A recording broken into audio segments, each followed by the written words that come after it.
Bismillahirrahmanirrahim. Salam dəyərli müsəlmanlar. Sizi Ramazan ayına həsr olunmuş Quran ayı söhbətlərində bir daha xoş gördük. Bugün biz Ənfal surəsinin 33-cü ayəsi ətrafında danışacağıq. Ayədə Allah Taala belə buyurur: "Və mə kənə Allahu liyu'azzibahum və ente fihim. Və mə kənə Allahu mu'azzibahum və hum yestəğfirun." Allah onları cəzalandırmaz, çünki sən oradasan. Və Allah onları cəzalandırmaz, onlardan istiğfar edənlər vardır. Allahdan bağışlanmaq istəyənlər vardır. Ayədə Allah Taala insanların kütləvi cəzalandırılmamasının səbəbini iki şeylə bağlayır. Birinci, Peyğəmbərin mübarək varlığıdır. Və mə kənə Allah liyu'azzibahum və ente fihim. Peyğəmbərim, sən onların arasında olduğun üçün mən onları məhv etmərəm, kütləvi cəzalandırmaram. Bilirsiniz ki, Allah Teala Quranda buyurur: "Və mə arsalnake illə rahmeten lil alamin." Biz səni aləmlərə rəhmət olaraq göndərmişik. Peyğəmbərimiz Allahın rəhmətini təcəssüm edir. Allahın rəhmətini əks etdirir. Allah Peyğəmbərimizin vasitəsilə bəşərə qiyamətə qədər bağlanmayan bir qapı açmışdır. Allah Teala Bəqərə surəsində 30-31-ci ayələrində buyurur: "Və iz qala rabbuke lil mələikəti inni ca'ilun fil ardı xalifə." Mələklərə dedi, mən yer üzündə xəlifəmi qərar verirəm, xəlifəmi qoyuram. Mələklər etiraz etdi. Dedilər ki, biz də xəlifə ola bilərik, niyə insan? Bu barədə çox eşidibsiniz.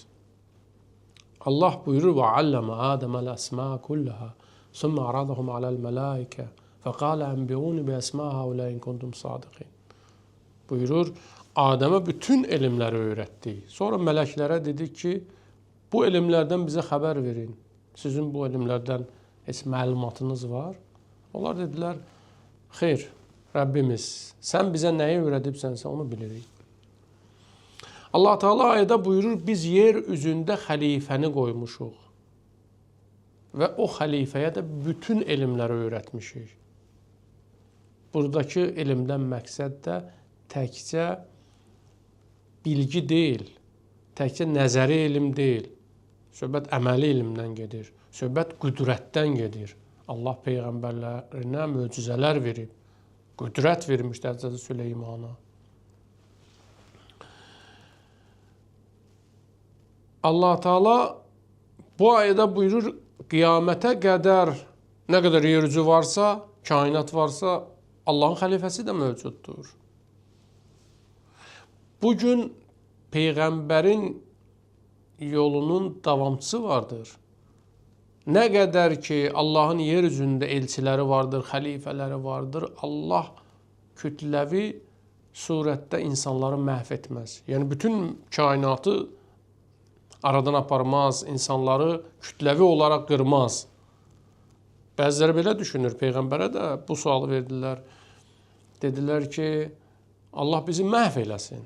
Allah buyurdu, yox, Allahın elçisi sizin aranızdadır. Hədislərdə də bu keçir. Hədislərdə İmam Sadiqdən, İmam Baqirdən, İmam Rızadan vardır. Buyurur ki, "Lavlal huccə ləsəxətil ardu bi əhliha." Allahın yer üzündə höccəti olmasaydı, xəlifəsi olmasaydı, Allah insanları yerə batırardı. Yer insanları udardı. Allahın yer üzündə höccəti vardır, xəlifəsi vardır. Peyğəmbərimiz buyurdu, Məhdi Əccəlallahu fərəcəhu şərifin qeybəti günəşin bulud arxasında olmasına bənzəyir. Günəş mövcuddur.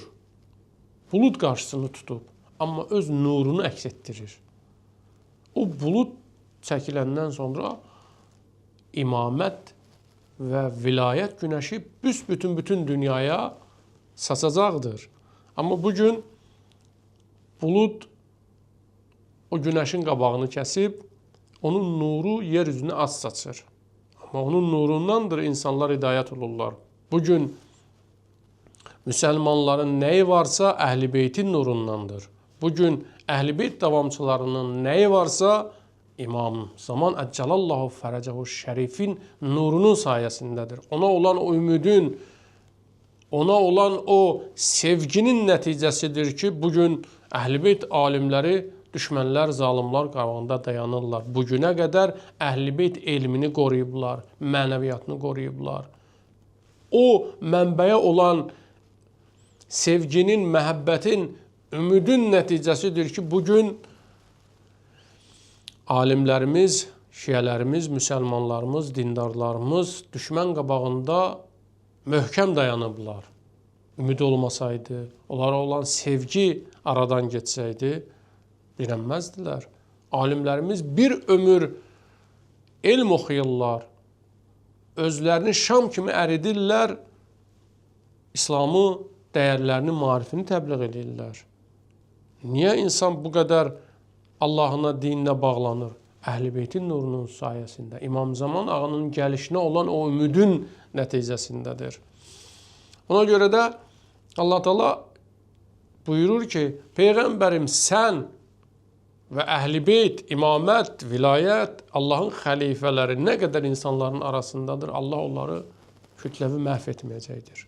İkinci amil isə وَهُمْ يَسْتَغْفِرُونَ. Onlar arasında istiğfar edənlər vardır.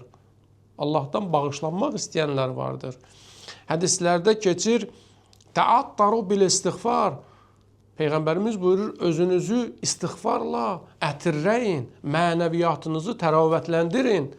İstiğfar etməklə, Allahdan bağışlamaq istəməklə öz günahlarınızı bağışlatdırın. Peyğəmbərimiz buyurur, Allah 3 nəfərin duasını tez qəbul edər. Birincisi, səxavətli insan. İkincisi, xəstədir.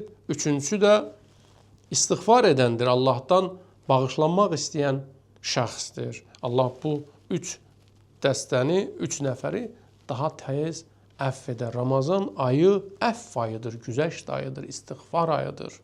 Bu günlər İstiğfar günləridir. Allah buyurur, 2 səbəbə görə mən insanları kütləvi məhv etmərəm. 1, Allahın höccətinin varlığıdır.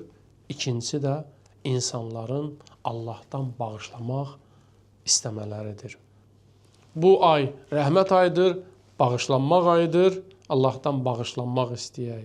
Özümüz üçün, ətrafımız üçün, qonşularımız üçün, dostlarımız üçün. Allah bağışlayandır. Bu ayda rəhmət ayıdır, bərəkət ayıdır. Adi aylardan çox fərqlənir. Bu ay ayların sultanıdır. Bu ay Quran ayıdır. Allah bu ayda Quran nazil etmişdir. İmamlarımız buyurur, Ramazan ayı Qur'anın baharıdır. Bu müqəddəs ayda Allahdan bağışlanmaq istəyək. Allah sizi, bizi bu ayın şəhidinə, bu ayın kitabına xatir bağışlasın. Vəssalamu aleykum və rəhmətullahi və barakatuhu.